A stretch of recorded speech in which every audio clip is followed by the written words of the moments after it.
السلام علیکم ورحمۃ اللہ وبرکاتہ۔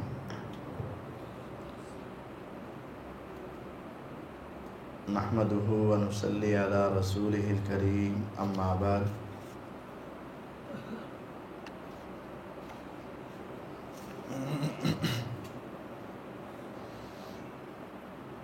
پچھلے درس میں رکوع اور سجدے میں پڑھی جانے والی دعاؤں کا ذکر کیا گیا تھا، اور آج رکوع کے بعد کی دعاؤں کا اور سجدے کی کیفیت کا ذکر کیا جائے گا۔ آج کے درس کی پہلی حدیث سیدنا ابو ہریرہ رضی اللہ تعالی عنہ کی ہے۔ قال کان رسول اللہ صلی اللہ علیہ وسلم اذا قام الى الصلاة يكبر حين يقوم ثم يكبر حين يركع ثم يقول سمع اللہ لمن حمدہ۔ ابو ہریرہ رضی اللہ تعالی عنہ بیان فرماتے ہیں کہ رسول اللہ صلی اللہ علیہ وسلم جب نماز کے لیے کھڑے ہوتے تو آپ آغاز کرتے وقت اللہ اکبر کہتے، یعنی نماز کا آغاز افتتاح تکبیر تحریمہ کے ساتھ کرنا ہے۔ ثم یکبر حین یرکع، پھر جب رکوع کرتے تو اللہ اکبر کہتے، رکوع میں منتقل ہوتے وقت بھی اللہ اکبر کہنا یہ امام اور مقتدی سب کے اوپر ضروری ہے۔ ثم یقول سمع اللہ لمن حمدہ حین یرفع صلبہ من الرکوع، جب رکوع سے سر اٹھانا ہے تو آپ اس وقت بھی سمع اللہ لمن حمدہ کہتے۔ ثم یقول وہو قائم، پھر آپ اس کے بعد ربنا ولک الحمد کہتے۔ ثم یکبر حین یہوی ساجدہ، جب آپ سجدے کے لیے جاتے تو پھر اللہ اکبر کہتے۔ ثم یکبر حین یرفع راسہ، جب ایک سجدہ کر کے اٹھتے تو پھر آپ اللہ اکبر کہتے۔ ثم یکبر حین یسجد، پھر جب سجدے میں جاتے تو اب اللہ اکبر کہتے۔ ثم یکبر حین یرفع، جب سجدے سے دوسرے سجدے سے سر اٹھاتے تب بھی آپ اللہ اکبر کہتے۔ ثم یفعل ذلک فی الصلاۃ کلھا، پھر اپنی ساری نماز کی اگلی رکعتوں میں بھی آپ ایسا ہی کرتے تھے۔ یعنی اس حدیث میں نماز کی ایک پوری رکعت اور اس میں ہر حرکت کے انتقال اور تبدیلی کے وقت کیا پڑھنا ہے اس کی وضاحت ہے۔ وَيُكَبِّرُ حِينَ يَقُومُ مِنَ الثِّنْتَيْنِ بَعْدَ الْجُلُوسِ، اور جب دو رکعتوں کے بعد تشہد پڑھ کر آپ کھڑے ہونے لگتے تو تب بھی آپ اللہ اکبر کہا کرتے تھے۔ تو یہ روایت صحیح بخاری اور مسلم میں موجود ہے۔ اب اس روایت میں ہر حرکت کی تبدیلی کا کیا وظیفہ ہے، کیا پڑھنا ہے، وہ ذکر موجود ہے۔ اگلی حدیث میں رکوع کے بعد کیا پڑھنا ہے وہ ایک دعا ہے، اور یہ اکثر افراد اس دعا سے محروم ہیں۔ ہماری نمازیوں کی جو تعداد ہے ان میں سے 70% افراد تو کوئی دعا پڑھتے ہی نہیں، اور جو 30% پڑھتے ہیں ان میں سے بھی 28% وہ ہیں جو ایک دعا پڑھتے ہیں۔ اکثر تو بس سمع اللہ لمن حمدہ ربنا ولک الحمد، بس یہ 70% افراد۔ جو کچھ دعا پڑھتے ہیں وہ صرف ایک پڑھتے ہیں، حمدن کثیرن طیبا مبارکن فی، یہ ثابت ہے۔ لیکن ایک اور دعا بھی ہے جو شاعری کو پڑھتا ہو، وہ کیا ہے؟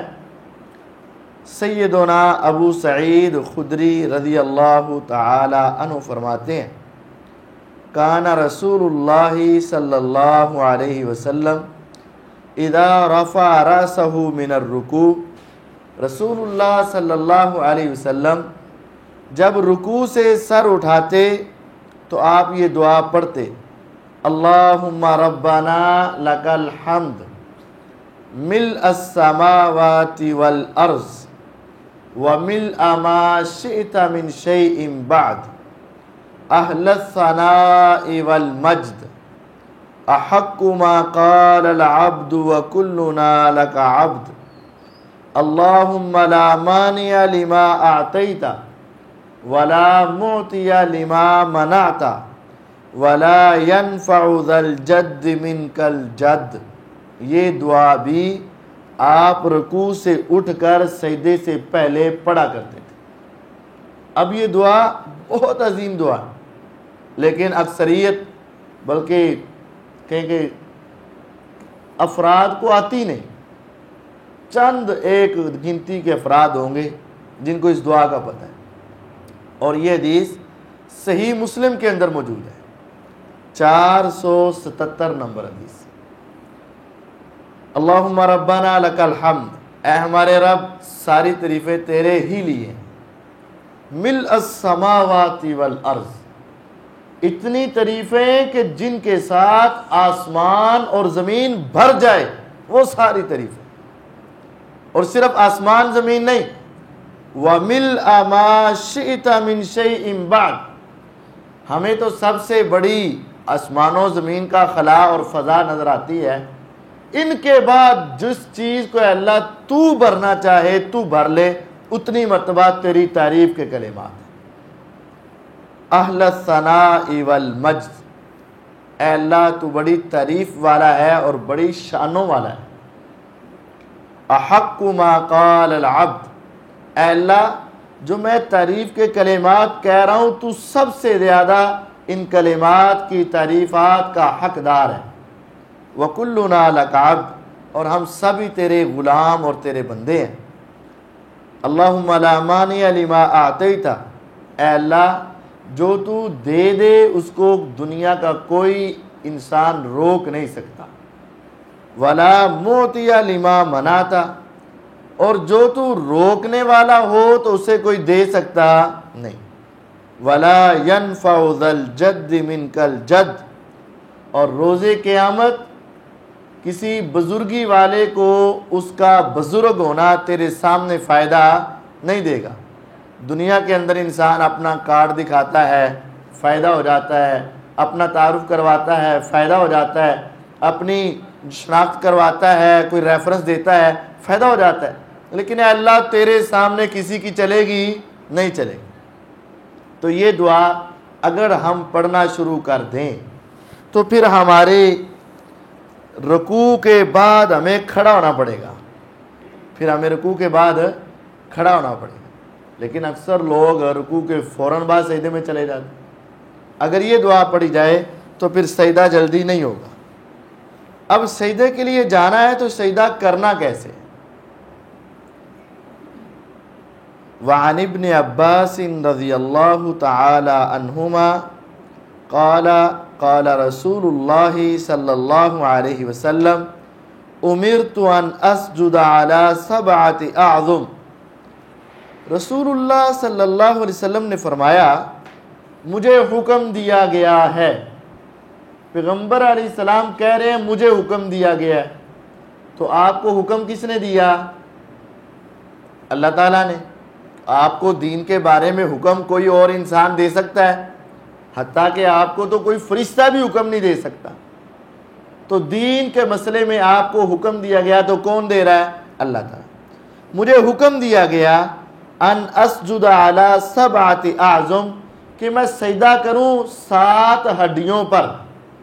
جب میں سجدہ کروں تو میری 7 ہڈیاں زمین پر لگی ہونی چاہیے، یہ مجھے حکم دیا گیا۔ اس سے پتہ چلتا ہے کہ نماز کا طریقہ نبی علیہ الصلاۃ والسلام کو کس نے سکھایا ہے؟ اللہ تعالیٰ نے سکھایا۔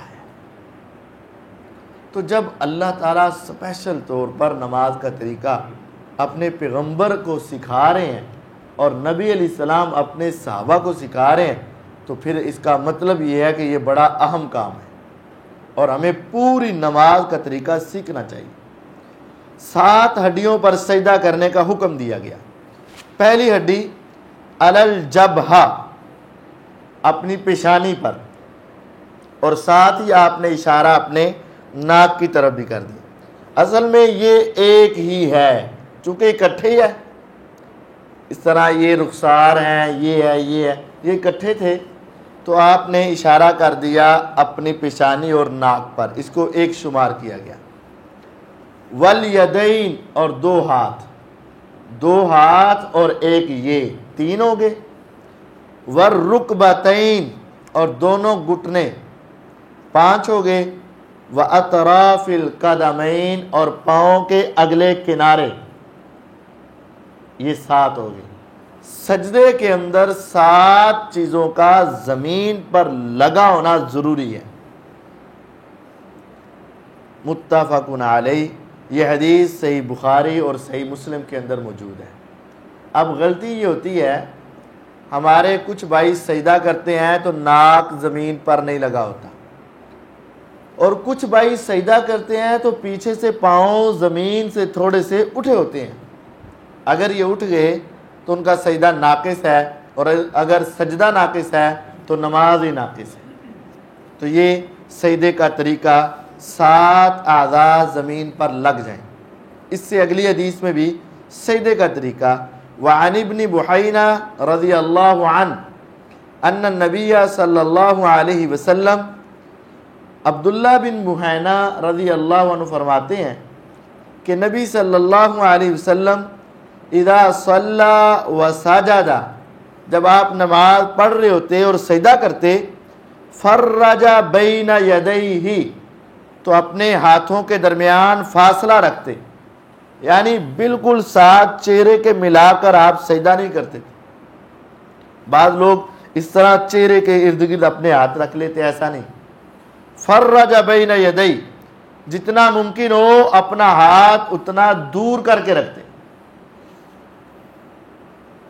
حتی یبدو بیاض ابطیہ، حتیٰ کہ آپ کے بغلوں کی سفیدی ظاہر ہو جاتی، نظر آتی۔ خوب آپ اس طرح کھول کر اپنے بازو سجدہ کیا کرتے، تاکہ یہ حصہ بھی اگر کپڑا ہٹ جائے تو یہ حصہ نظر آئے، اور اگر ایسے کر کے رکھیں گے تو یہ حصہ پیچھے سے نظر نہیں آئے گا۔ یہ حدیث بھی صحیح بخاری کے اندر 807 نمبر ہے۔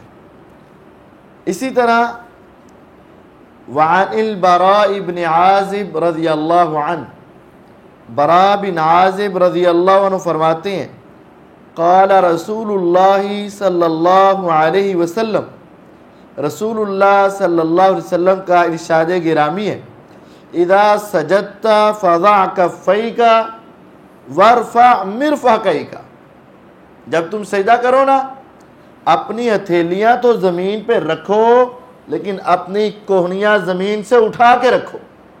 بعض لوگ اس طرح کوہنی زمین پر بچھا کر سجدہ کرتے ہیں، اور مردوں کے مقابلے میں عورتیں زیادہ ایسے کرتی ہیں، اور یہ ایک جھوٹ مشہور ہے کہ عورت کی نماز ذرا سمٹ کے ہے اور وہ ذرا زمین سے چمٹ کر نماز پڑھے، اور مرد جو ہے ذرا کھل کر نماز پڑھے۔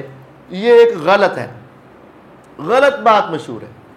عورت کے لیے یہ بات تو ضرور ہے کہ وہ چھپ کر اندر والے کمرے میں نماز پڑھے، اور اندر والے کمرے سے بھی آگے اگر کمرہ ہے تو اس میں جا کے نماز پڑھے، اور اس کا ثواب اتنا ہی زیادہ ہوتا جائے گا جتنا عورت چھپ چھپ کر اگلے کمروں میں جا کر نماز پڑھے گی۔ یعنی صحن میں سب سے کم، برآمدے میں اس سے زیادہ، کمرے میں اس سے زیادہ، اگر اس سے آگے کوئی کمرہ ہے تو اس سے زیادہ ثواب ہے، یہ بات ٹھیک ہے۔ لیکن یہ طریقہ کار یا مرد اور عورت کی نماز کے طریقے میں فرق، یہ ایک غلط بات ہے جو دنیا میں معروف ہے۔ مرد اور عورت کی نماز کے آغاز سے پہلے کچھ پابندیوں میں فرق ہے، لیکن جب نماز شروع ہو جائے اس کے بعد سلام تک ان کے پڑھنے میں کوئی فرق نہیں۔ پہلے پابندی ہے عورت سر ڈھانپ کے پڑھے ورنہ نماز نہیں ہوگی۔ مرد کو سر ڈھانپنا چاہیے لیکن اگر پڑھ لیا ہے تو نماز ہو جائے گی، نماز ہو جائے گی۔ اسی طرح مرد پر فرض ہے کہ اپنے ٹخنے ننگے کرے ورنہ نماز نہیں ہوگی، اور عورت پر فرض ہے کہ اپنے ٹخنے ڈھانپ کے پڑھے ورنہ نہیں ہوگی۔ یعنی یہ نماز سے پہلے کی پابندیاں ہیں، لیکن نماز شروع کرنے کے بعد جو یہ معروف ہے کہ عورت اپنے بازو زمین کے ساتھ چمٹا لے، یہ بالکل جھوٹی بات دنیا میں معروف ہے۔ یہ حدیث آپ کے سامنے صحیح مسلم میں 494 نمبر یہ حدیث ہے۔ حضرت براء بن عازب رضی اللہ عنہ فرماتے ہیں رسول اللہ صلی اللہ علیہ وسلم نے ارشاد فرمایا، جب تم سجدہ کیا کرو تو اپنی ہتھیلیاں زمین پہ رکھو اور اپنی کونیاں زمین سے اٹھا کر رکھو، زمین کے ساتھ نہیں لگانا۔ اب جب سجدہ کرنا ہے تو انگلیوں کی کیفیت کیا ہو، غور کریں صحابہ رضوان اللہ علیہم اجمعین کی کتنی محنت ہے، وہ ایک باریک چیز بھی ہم تک پہنچاتے تھے۔ بس یہ ہے نا زمین پہ ہاتھ رکھے، اب ہاتھ تو رکھ لیے، انگلیاں اتنی کھلی ہونی چاہیے، اتنی کھلی ہونی چاہیے یا ایسے ملی ہونی چاہیے، کیسے ہونی چاہیے؟ وعن وائل بن حجر رضی اللہ تعالی عنہ، وائل بن حجر رضی اللہ عنہ فرماتے ہیں ان النبی صلی اللہ علیہ وسلم کہ نبی صلی اللہ علیہ وسلم کان اذا رکع جب آپ رکوع کرتے فرج بین اصابعہ تو آپ رکوع کے اندر اپنی انگلیوں کے درمیان فاصلہ کرتے اور گھٹنے کو زور سے پکڑتے۔ وَإِذَا سَجَدَ ضَمَّ أَصَابِعَهُ جب آپ سجدہ کرتے تو اپنی انگلیاں خوب ملا لیتے اور انگلیوں کے درمیان کوئی فاصلہ نہ ہوتا۔ تو سجدے کے درمیان انگلیاں ملا کر سجدہ کرنا ہے، زمین پہ رکھنے ہیں اور انگلیاں ملی ہونی چاہیے اسپیشل، اور رکوع کے اندر انگلیاں کھلی ہونی چاہیے۔ اگر کوئی مسئلہ بن چکا ہے، بیماری ہے، چوٹ آ گئی ہے، کوئی اور وجہ ہے، تو اب نماز میں کچھ رخصتیں بھی موجود ہیں۔ وعن عائشہ رضی اللہ تعالی عنہا قالت رأیت رسول اللہ صلی اللہ علیہ وسلم یصلی متربعا، عائشہ رضی اللہ عنہ فرماتی ہیں کہ میں نے رسول اللہ صلی اللہ علیہ وسلم کو چار زانو ہو کر چونکڑی مار کر نماز پڑھتے ہوئے دیکھا ہے۔ اس کا مطلب عام آپ کو نماز کا طریقہ بتا دیا گیا ہے، لیکن اگر کسی وجہ سے آپ کو اس میں تنگی تکلیف آ رہی ہے تو آپ دوسرے طریقے سے جو آپ کے لیے ممکن ہو، آسان ہو، آپ اس طریقے سے نماز ادا کر سکتے ہیں۔ رسول اللہ صلی اللہ علیہ وسلم چار زانو ہو کر چونکڑی مار کر بھی نماز پڑھتے ہوئے میں نے آپ کو دیکھا ہے، امی عائشہ رضی اللہ عنہ فرماتی۔ یہ حدیث سنن نسائی میں موجود ہے۔ اب سجدہ جو کر لیا تو دوسرے سجدے کے درمیان میں کیا پڑھنا ہے؟ ایک سجدہ کیا، اب اس کے بعد بیٹھے، اب کیا پڑھنا ہے؟ اس کے حوالے سے رسول اللہ صلی اللہ علیہ وسلم کی ایک حدیث ہے، آپ یہ دعا کیا کرتے تھے رب اغفر لی رب اغفر لی۔ یہ جملہ جو ہے نا اس کو جتنی مرتبہ مرضی پڑھو، رب اغفر لی رب اغفر لی رب اغفر لی، اے میرے رب تو مجھے معاف فرما، 2 مرتبہ 4 مرتبہ 10 مرتبہ 20 مرتبہ جتنا آپ چاہیں، کم از کم 2 مرتبہ، اور اس کے درمیان خوب آرام سے بیٹھنا ضروری ہے۔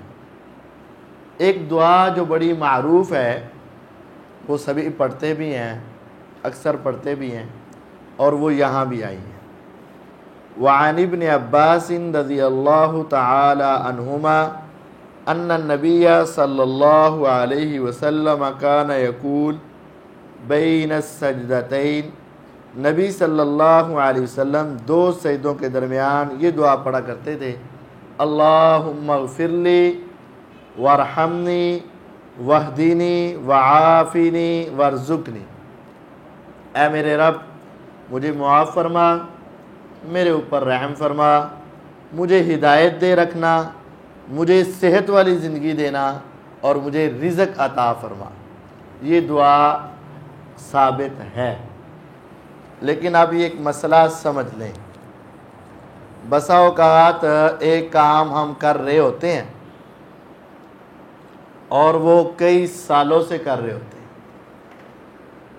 اور کئی علماء سے سن چکے ہوتے ہیں، تو جب اس کے خلاف کوئی بات سننے میں آئے نا تو جلدی دل نہیں مانتا یا اس کو چھوڑنا ذرا مشکل ہو جاتا ہے۔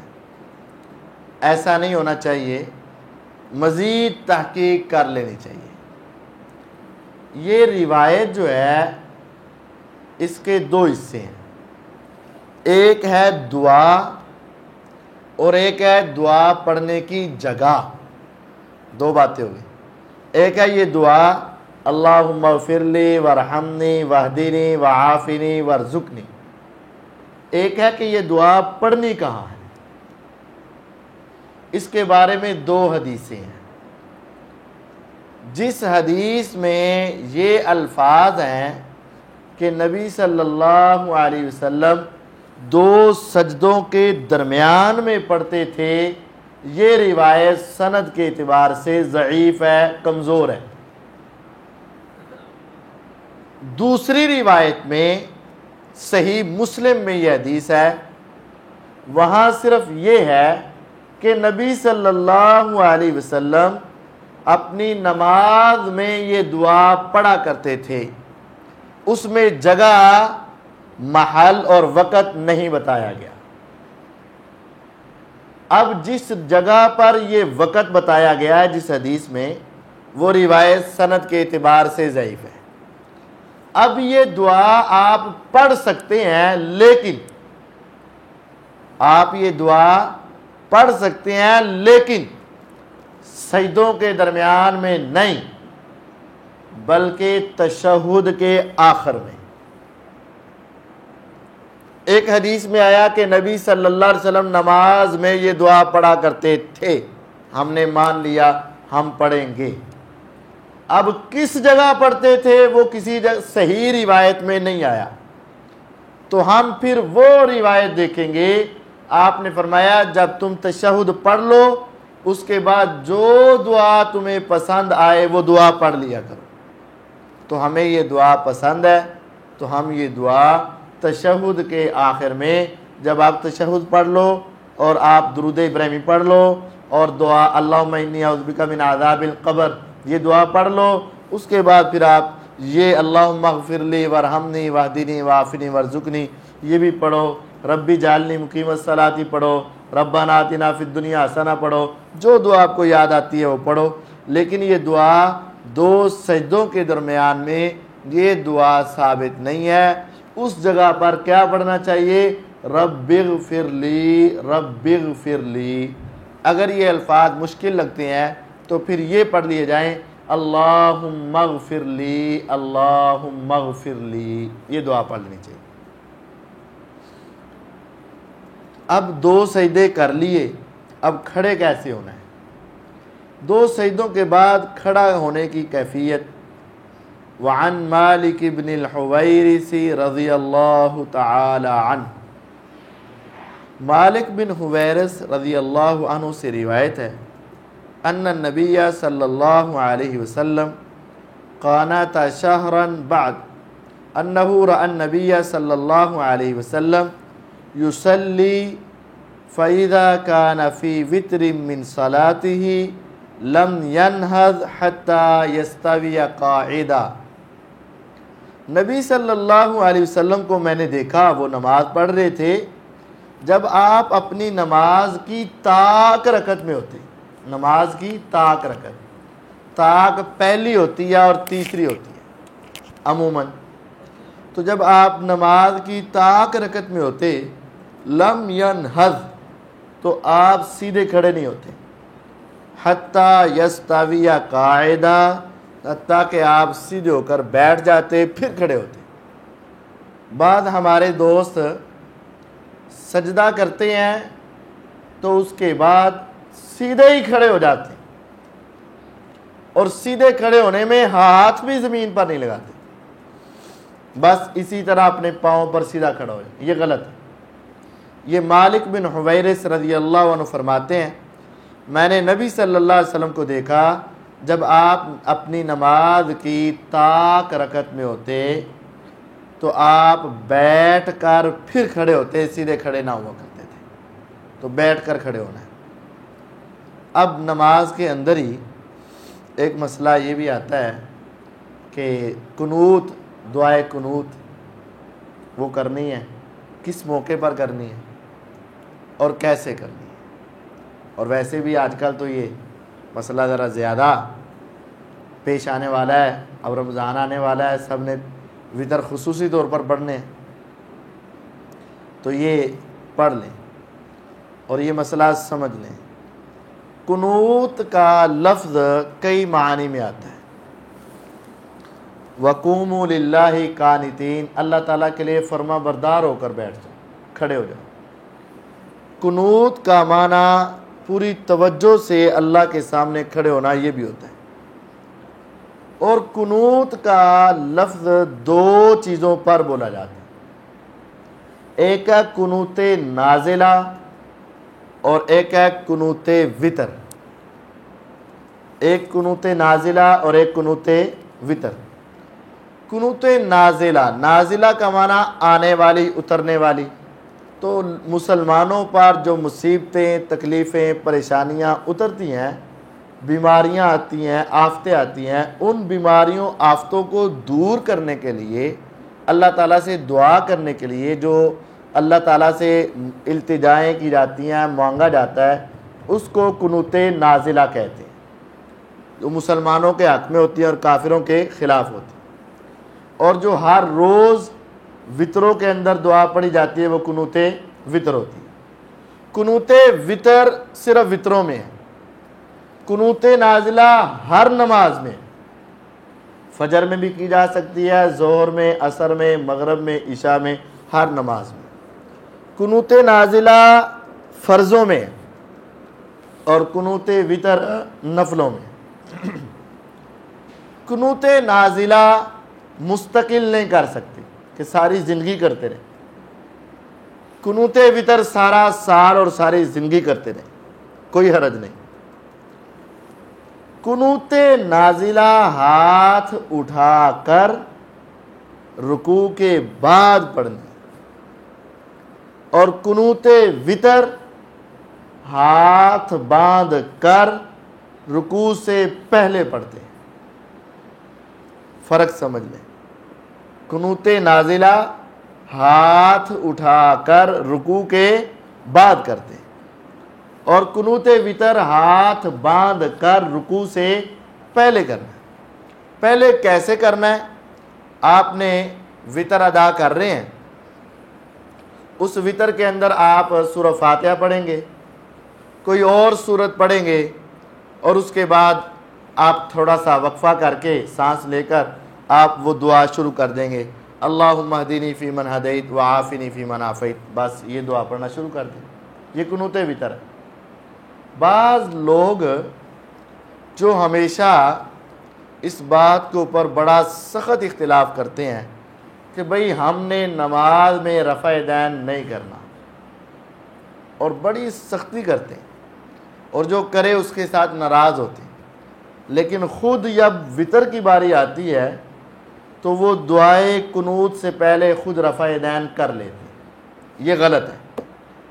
یہ اللہ تعالیٰ ہم سب کو ہدایت دے، جہاں ثابت ہے وہاں نہیں کرنا، جہاں نہیں کرنا وہاں کر کے رہنا ہے، یہ ایک بہت بڑی غلطی ہے، ہمیں اس سے اللہ محفوظ فرمائے۔ اب وطر کے اندر تیسری رکعت ہو یا ایک ہی رکعت ہو یا 5ویں رکعت ہو، 7ویں، 9ویں، 11ویں، کوئی رکعت ہو، اس میں دعا پڑھنی ہے قرآن مجید کی تلاوت کے بعد، درمیان میں کوئی کلمہ نہیں کہنا، اللہ اکبر یا رفع الیدین، یہ کچھ نہیں کرنا، سورہ فاتحہ پڑھی اور سورت پڑھی اور اس کے بعد دعائے قنوت کر لی بس۔ کیا دعائے قنوت اور قنوت وطر اور قنوت نازلہ اکٹھے ہو سکتے ہیں؟ جی ہاں، ہو سکتے ہیں۔ اگر تراویح کے بعد وطر پڑھے جا رہے ہیں تو ان وطروں کے اندر قنوت نازلہ آپ کرنا چاہتے ہیں تو وطر کے اندر قنوت وطر بھی اور قنوت نازلہ بھی اکٹھی ہو سکتی، لیکن اس وقت پھر قنوت نازلہ والا طریقہ کار اختیار کیا جائے گا کہ رکوع کے بعد ہاتھ اٹھا کر یہ دعا کی جائے، اور صحابہ کرام کبھی کبھی ایسا کیا بھی کرتے تھے، وہ وطروں کے اندر قنوت نازلہ بھی کیا کرتے تھے۔ نبی صلی اللہ علیہ وسلم نے خود یہ کام کیا ہے۔ وعن انس رضی اللہ تعالی عنہ ان النبی صلی اللہ علیہ وسلم قانت شہرا بعد الرکوع، نبی صلی اللہ علیہ وسلم نے ایک مہینہ قنوت نازلہ کیا رکوع کے بعد۔ یدعو علی احیاء من العرب، آپ عرب کے کچھ قبیلوں کے اوپر بد دعا کر رہے تھے۔ ثم ترکہ، پھر آپ نے چھوڑ دیا، ایک مہینہ تک آپ نے بد دعا کی، پھر اللہ تعالیٰ کی طرف سے پیغام آیا کہ اب آپ بس کر دیں، اب فیصلے اللہ تعالیٰ نے کرنے، پھر نبی صلی اللہ علیہ وسلم نے وہ دعا چھوڑ دی۔ تو یہ قنوت نازلہ جو ہے یہ 5 نمازوں میں ہو سکتا ہے، فرضوں میں ہو سکتا ہے اور نفلوں میں بھی ہو سکتا ہے، اس کے اندر کوئی حرج نہیں ہے۔ اب وہ دعائے قنوت جو ہے وہ کیا ہے؟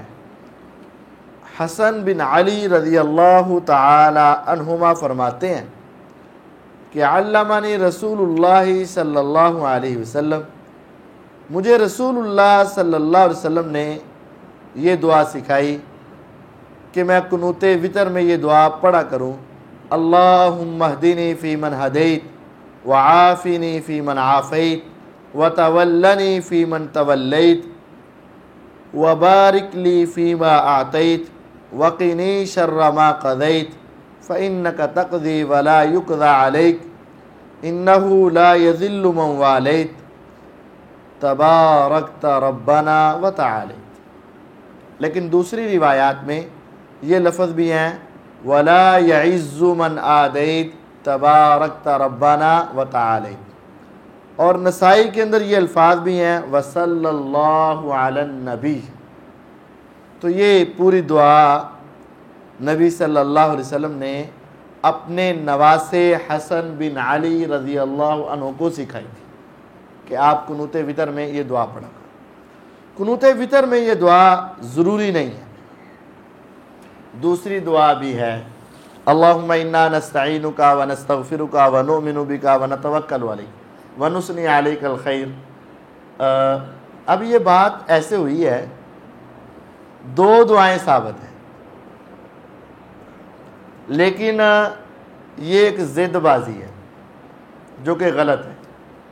ایک گروہ نے ساری زندگی اللہم اہدنی فی من ہدیت پڑھنی ہے اور ان کے بچوں کو، بوڑھوں کو، جوانوں کو دوسری دعا کبھی آتی نہیں، اور دوسروں نے ساری زندگی دوسری پڑھنی ہے، ان کو پہلی آتی نہیں، حالانکہ دونوں دعائیں ہی نبی صلی اللہ علیہ وسلم سے ثابت ہیں، تو دونوں ہی پڑھنی چاہیے، دونوں یاد کرنی چاہیے۔